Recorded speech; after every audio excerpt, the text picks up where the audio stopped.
Bonsoir et bienvenue au sommaire de ce journal. 4 jeunes arrêtés dans l'enceinte d'un collège de Rono à Curepipe. Ils étaient en possession de Gandia. La police mène des opérations crackdown. Elle tire la sonnette d'alarme. 80 accidents en moyenne sur nos routes quotidiennement de janvier à juin dernier. Chiffre révélé par Statistics Mauritius, plus de 28 000 véhicules impliqués. 92 nourrissons ont perdu la vie durant les premiers 6 mois de l'année, soit 12 de plus comparé à pareille époque l'année dernière. Un cashless bus ticketing system opérationnel en 2019, une annonce du ministre de tutelle ce matin, Nan de Boda, qui est d'avis que ce système permettra de réduire le nombre d'agressions sur les chauffeurs et receveurs d'autobus. Et puis en Norvège, un ministre démissionne au profit de la carrière de sa femme.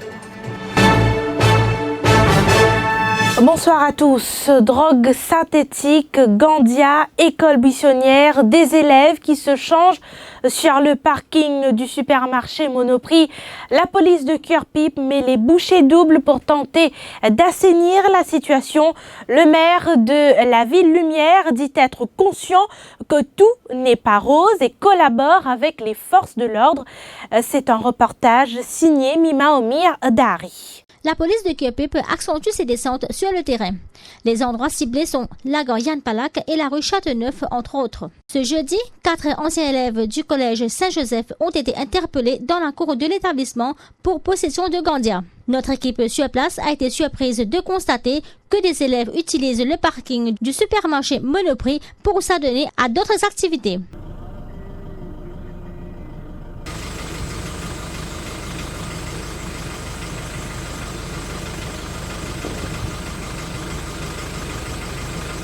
Également ceux qui vendent des cigarettes aux mineurs. Malgré les interpellations, certains commerçants récidivent.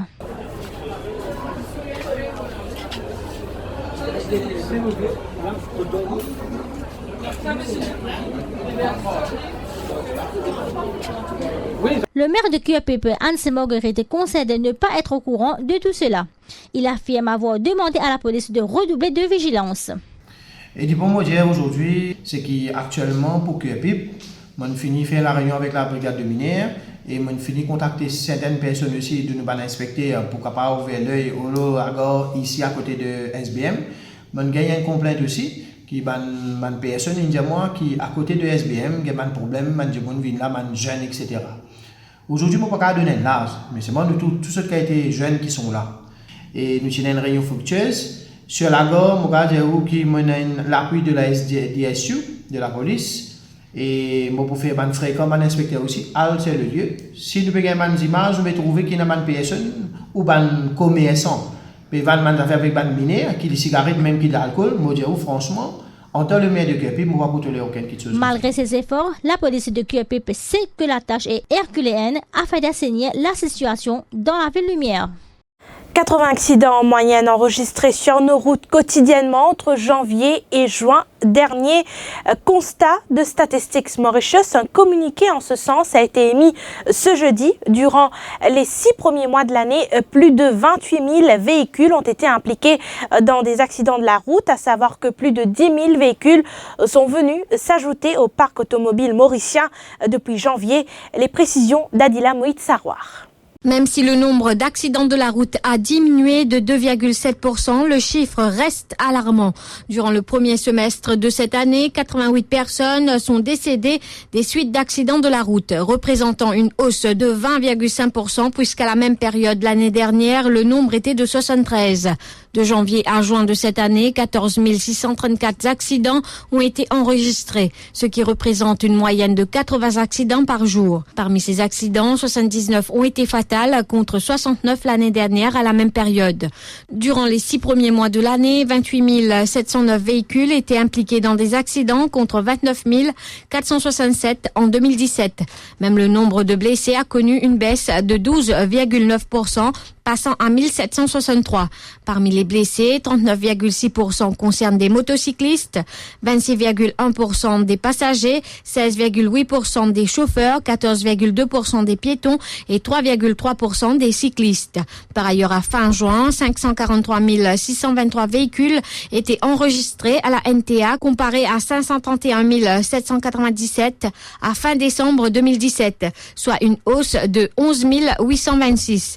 Et de janvier à juin 2018, 14 552 véhicules sont venus s'ajouter à notre flotte de véhicules, tandis que 2726 ont été mis hors circuit.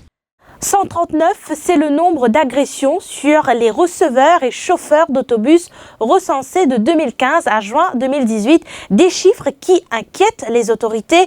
Le seul moyen de réduire cela, selon le ministre des Infrastructures publiques et du Transport, c'est l'introduction du Cashless Bus Ticketing System.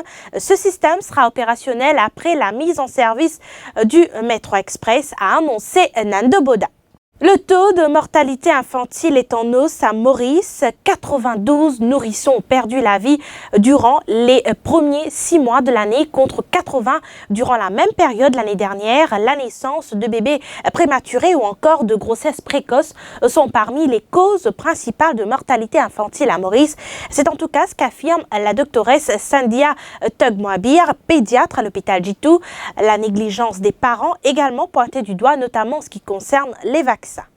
Tout à fait autre chose à présent, Amina Gharib Fakim avait de ses propres mains rédigé 5 des 15 attributions de la commission Mornay sur Alvaro Sobrino. Révélation de l'avocat Nadim Aiderkan devant la commission Konaï cet après-midi. Le junior de maître Youssouf Mohamed a expliqué que le 16 mars, alors qu'il était en réunion avec l'ex-présidente à la State House, elle avait elle-même inséré sur son laptop les 5 attributions. Par ailleurs, maître Youssouf Mohamed a été rabroué par le président de la commission. Il voulait poser des questions à l'avoué Gilbert Noël après sa déposition de lundi dernier. You should not interfere with the proceedings of the commission, a lancé le juge Konaï au Senior Counsel. Le Senior Counsel s'attendait à ce que la déposition de l'avoué Gilbert Noël se poursuive, mais la commission a choisi d'auditionner Nadim Aiderkan. Maître Youssouf Mohamed s'est alors mis debout et il a demandé au président de la commission si la déposition de Gilbert Noël a déjà été complétée et qu'il devait l'interroger. Il a essuyé un refus du juge Konaï, lui rappelant qu'il est un témoin et qu'il devait se comporter comme tel. Maître Mohamed insiste avec le juge Konaï. Celui-ci campe sur sa position. Visiblement agacé, le juge Konaï a donné un avertissement à tous ceux qui seront auditionnés de ne pas essayer d'interférer dans les travaux de la commission. Maître Youssouf Mohamed a alors dit qu'il ne va pas insister avec sa demande. La séance s'est alors poursuivie avec l'audition de maître Aiderkan. Celui-ci révèle que 5 des attributions de la commission Mornay sur Alvaro Sobrino émanent de l'ex-président de la République. Ce sont les articles 9, 10, 11, 12 et 13, a souligné le junior de Maître Youssouf Mohamed. Maître Aiderkan affirme qu'Amina Gharib Fakim a elle-même inséré ces 5 articles sur son ordinateur portable lors de la réunion du 16 mars à la State House. Ces attributions sont comme suit. Les circonstances entourant la nomination d'Amina Gharib Fakim sur le board de Planet Earth Institute,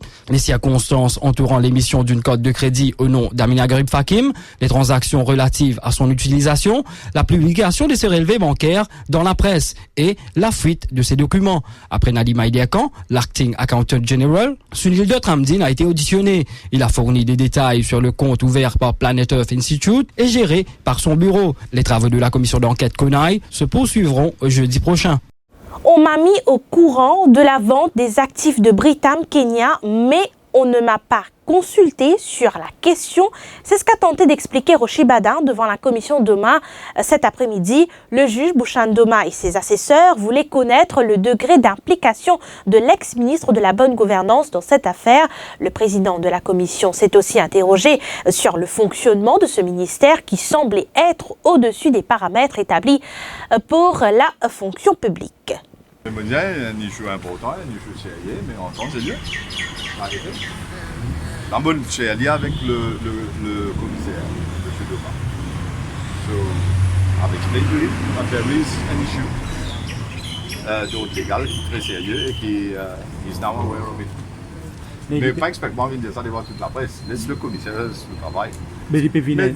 Pardon? Il peut venir un vrai duel entre avec le special administrator, ça n'a pas cause mentir. Non, mais non, que tu veux dire duel? Mais non, aucun duel là-dedans, c'est la vérité. C'est qui, c'est Britam Kenya, c'est le ministère des Finances qui décide pour le vendre Britam Kenya parce que le gouvernement kenyan cause le gouvernement mauricien, ministre des Finances. Tout le document montre ça. Et après, FSI, M. Manraz, il a envoyé administrateur, special administrator, M. Yacoub Ramtoula, à faire ce travail, c'est-à-dire à négocier avec Britam Kenya le prix. Et prix qu'il a gagné, c'est 2,4 l'Invini. À cette devant la commission, je me causé pour dire qui ne fait pas accepter 4,3 millions. Donc, la commission là, tu vas déterminer qui ne fait pas accepter 4,3 millions de MMI. Et ça, les Sud-Africains, quand on est au Kenya, les Kenyans n'ont pas d'accord au gouvernement aux autres. Et finalement, c'est qui, ministère des Finances kenyan, cause au ministère des Finances, Maurice Leland, Van Britam. Mais ça, finalement, fait que mon ministère. Mais deuxième affaire, le prix qui n'a pas, l'administrateur a fait cette négociation, l'Invin a pris là. Et jamais pas dans aucune l'offre de 4,3 milliards. Ça, c'est l'histoire qui Britam, des minutes, c'est pas 4,3 milliards, c'est pas qui était là. Mais on pose la question, mais qui fait un du monde, M. Lasmi Parsad, sans moi, je connais, il est dans le ministère des Finances. Il y a le Kenyan là-bas. Il retourne, il dit, il gagne l'offre 4,3 milliards. Or, Britam, ça coule là. Pas MMA, ça coule là. Mais s'il retourne, il gagne l'offre 4,3 milliards. Mais toujours, nous a connu. Comment le ministre du service financier nous a connu. Comment un membre cabinet bisa dire, ce ministre vous dire, je toujours la liste. Dans la radio, tu finis faire une conférence de presse, tu dis, hey, vous avez un book Kenya, vous avez 4,3 millions, tu finis dire. Yushrin Chumka, autorisée à partir après son interrogatoire par les limiers de l'ICAC ce jeudi, l'ex-directrice de l'IBA est soupçonnée d'avoir utilisé sa position pour agir comme intermédiaire auprès d'investisseurs étrangers. Yushrin Chumka aurait touché une somme de $10,000 et avait dû démissionner de son poste à l'Independent Broadcasting Authority.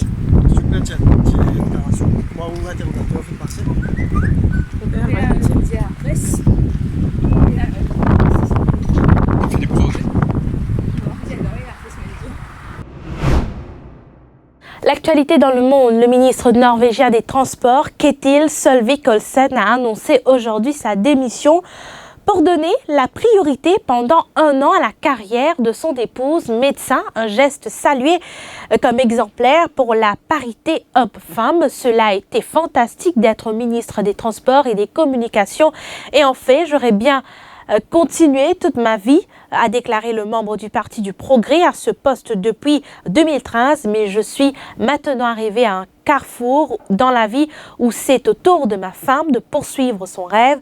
C'est un accord que nous avions conclu il y a de nombreuses années, a-t-il expliqué. Et puis un élan d'émotion et de solidarité fait suite au Maroc, au drame vécu par Khadija Okarou. Cette adolescente de 17 ans dit avoir subi un viol collectif et des tortures perpétrées par une quinzaine d'hommes de son village d'Oulad, Ayad, dans le centre du Maroc. La jeune fille a réussi à s'échapper vers la mi-août et à déposer plainte. Le témoignage vidéo dans lequel elle affirme avoir été enlevée, séquestrée, violée, tatouée de force et martyrisée pendant 2 mois a suscité une grande mobilisation sur les réseaux sociaux. Voilà, nous sommes arrivés à la fin de ce journal. Merci de l'avoir suivi. L'info, c'est en continu sur le www.defimedia.info.